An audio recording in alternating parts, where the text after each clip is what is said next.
Boa tarde a todos e a todas.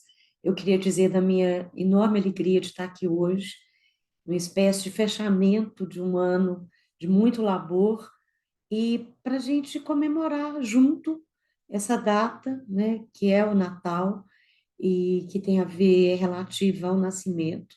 Então, eu acredito que um ciclo se fecha e a esperança de um tempo por vir nos une, né, nessa data, que é o 25 de dezembro.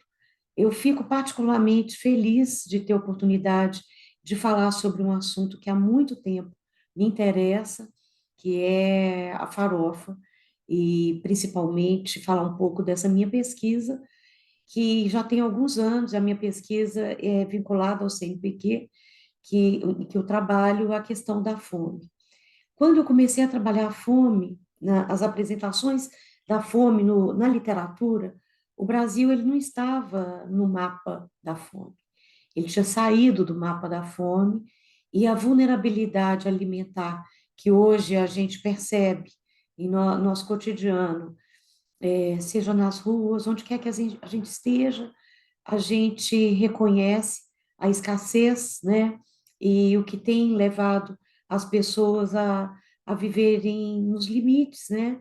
Nos limites da cultura e do que a gente pensa, né? É ser a humanidade.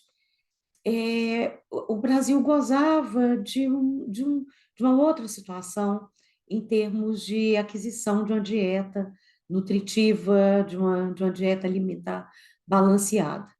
Então, o que antes era uma questão em que a literatura já mostrava outros mapas, outras cartografias, ela nos últimos anos, e principalmente com a pandemia, com toda a crise sanitária que nós vivemos nos últimos anos, ela adquiriu outros contornos, que me deixa particularmente triste, mas eu penso que a pesquisa ela alcançou, né, um outro nível de reflexão.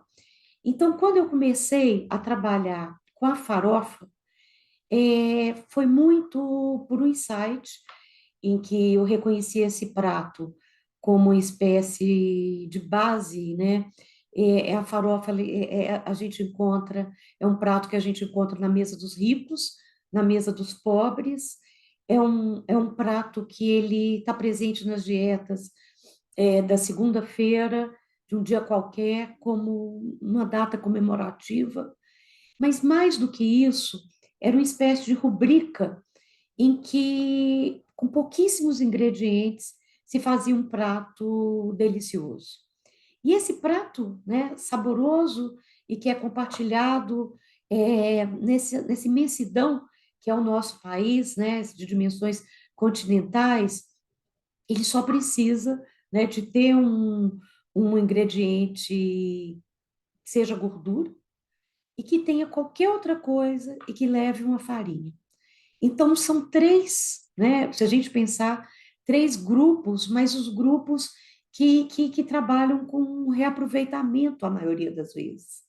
Então, essa espécie, né, de arranjo em que eu encontrei com o nosso, né, um dos maiores estudiosos da língua brasileira, que é o Hawais, né, que todos conhecem pelo dicionário, mas ele tem um livro incrível, ele era muito interessado em gastronomia, e ele tem um livro maravilhoso em que ele confessa que a paixão dele era a farofa, ou farófias, né, que pode ser utilizado também dessa forma e que ele elenca, né, mais de 30 tipos de alimentos que são passíveis de fazerem parte junto com uma gordura e com uma farinha, seja ela de milho ou seja ela de mandioca, que vai resultar nesse prato que é muito, muito fácil, de uma única panela, que a gente necessita só de um fogo, vamos pensar assim, de um calor.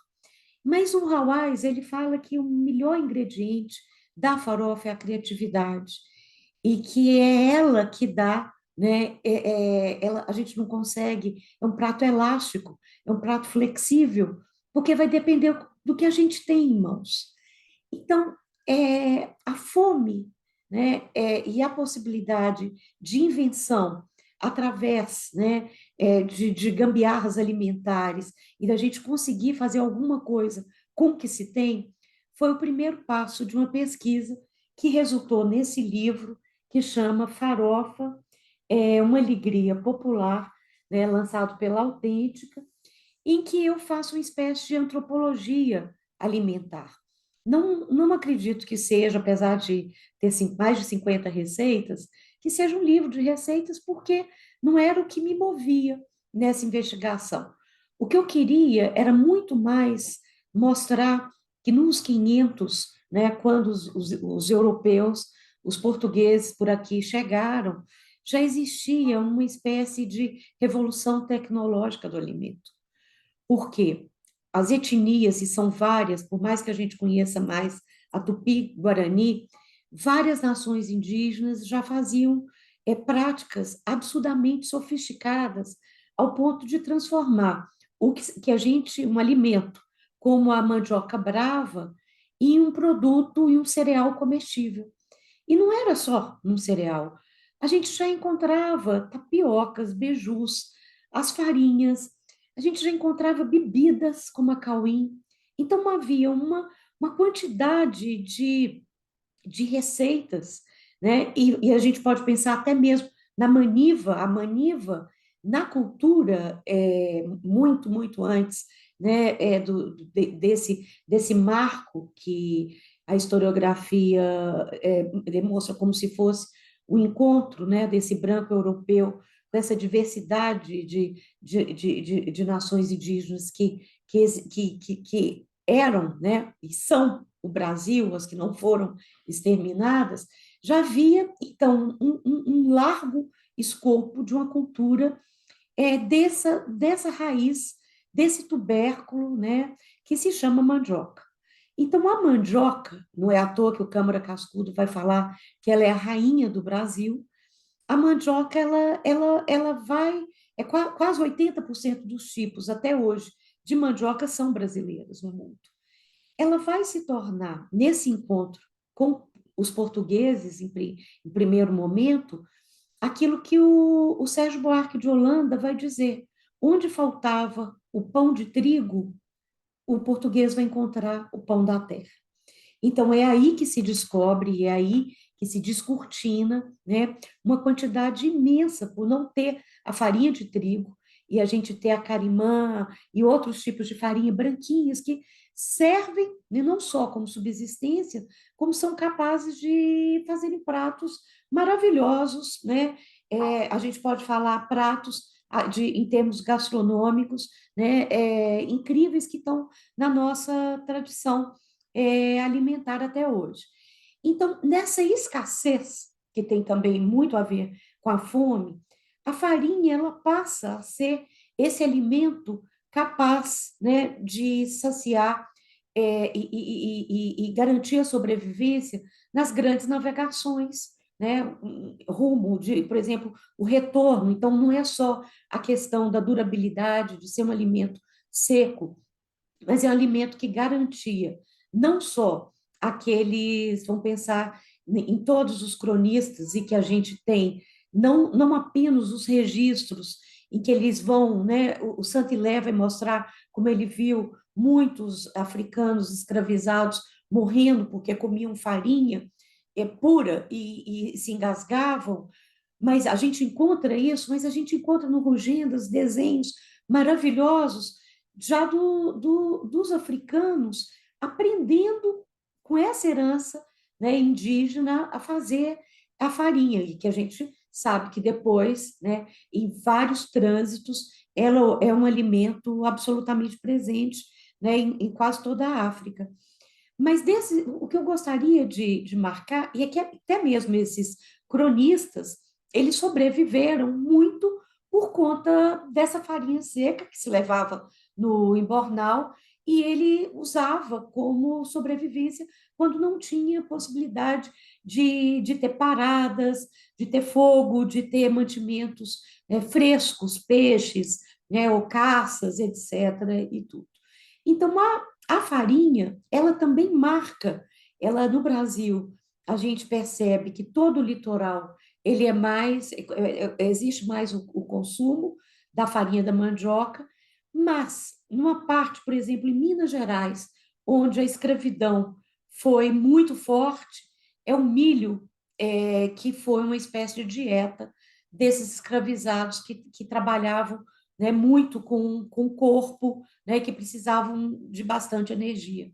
Então, num livro fundamental que é do Freixo, né, que ele vai falar da importância do feijão, da angu e da couve, como a dieta do mineiro, lá a gente encontra um fragmento que eu acho absolutamente importante, que ele vai dizer que há uma dupla leitura, que acreditava-se, então, que dava farinha de mandioca para os escravos, porque era mais fácil, era mais barato, e uma outra leitura, ao contrário, que falava que os escravizados se alimentavam bem, porque eles tinham justamente que toda a força do trabalho deles tinha a ver com o corpo, e eles estavam numa região mais ligada à fazenda.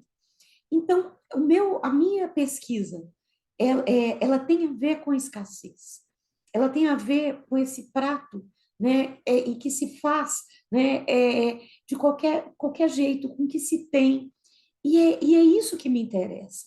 Me interessa essa espécie, né, de imaginar que existe um prato e que nós temos uma MPB, né, uma música. Eu fiz, com a ajuda de uma amiga, uma playlist imensa, que é quase a história do Brasil, cantada pela farinha de mandioca e pela farinha do milho. Então, o milho, que é esse ouro, né, que é chamado, se a rainha a mandioca é a rainha do Brasil, o milho é esse ouro da civilização, que vai ter mais desdobramentos, a gente sabe, na América, né, América Latina, mas de qualquer forma, né, teve durante mais, não os 500, 600, mas nos 700 principalmente, tem uma força imensa. Então, esse livro, Farofa, Uma Alegria Popular, ele nada mais é do que uma tentativa de entender, de compreender, de criar uma narrativa para esses dois grandes alimentos que são o milho e a mandioca. E como a Gilda, né, nesse convite adorável, me pediu para falar sobre a farofa, eu queria fazer uma espécie de homenagem a um desses maiores estudiosos da cultura brasileira, além de ser vamos pensar, um dos maiores folcloristas, musicistas que o Brasil já teve, que é o Mário de Andrade. Então, esse escritor, né, formidável, esse brasilianista, ele tem um conto que se chama O Peru de Natal. E é ele que vai me guiar agora, né, nisso que eu chamaria de uma segunda parte da minha fala, que nesse conto, em que foi publicado postumamente numa edição que todos vocês de certo conhecem, porque há contos formidáveis, que se chama Contos Novos, foi publicado em 47, mas ele publicou na Academia Paulista de Letras em 1942 esse conto.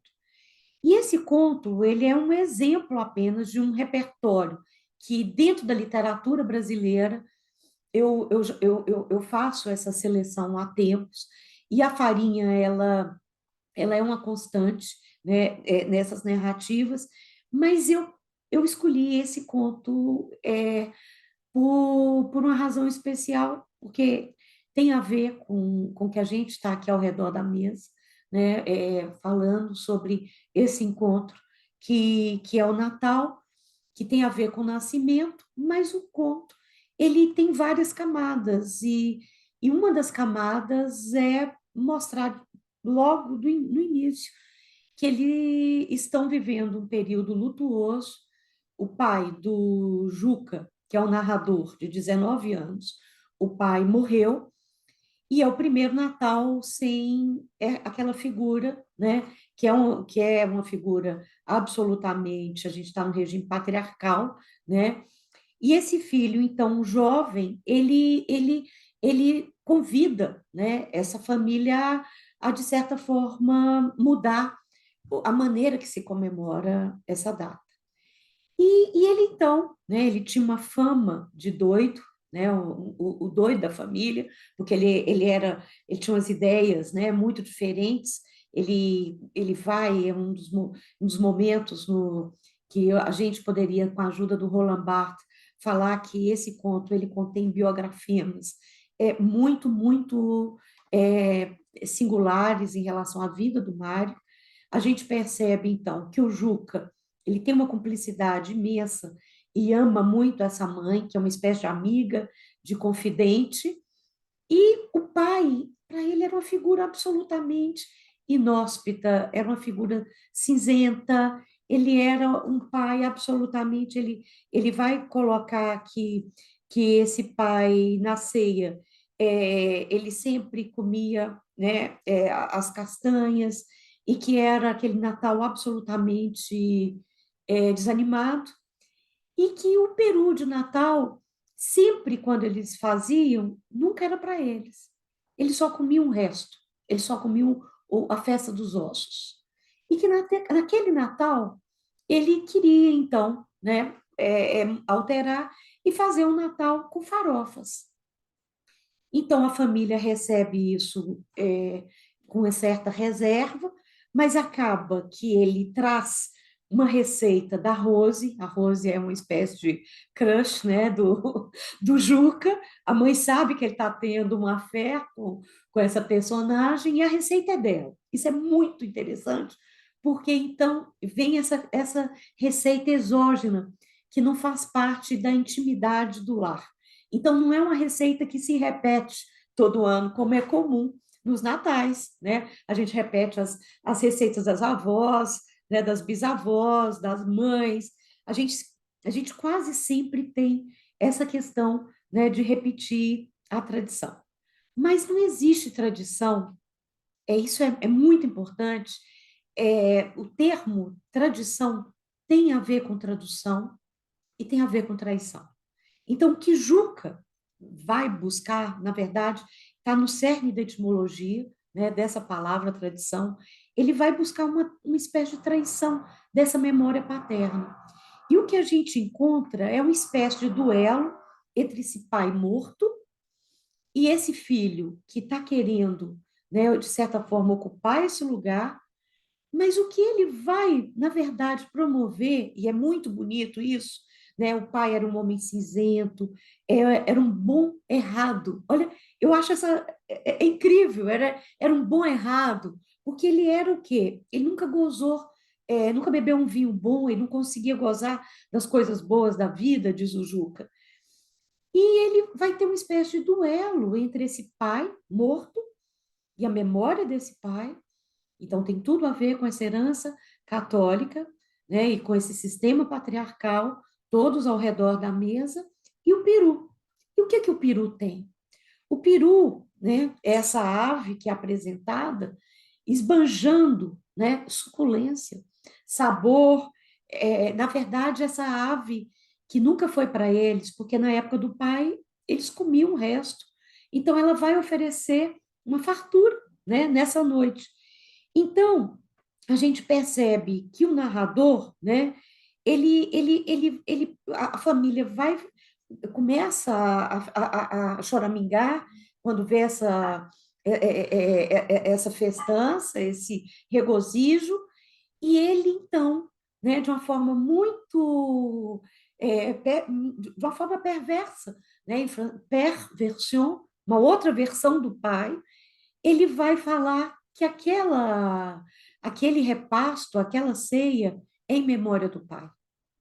Então, é como se ali ele conseguisse ganhar, e todos que estão naquela ceia, todos que estão ao redor da mesa, eles vão, então, descobrir uma espécie de sabor que tem a ver com o saber do corpo, porque o corpo responde àquele sabor do peru e das farofas.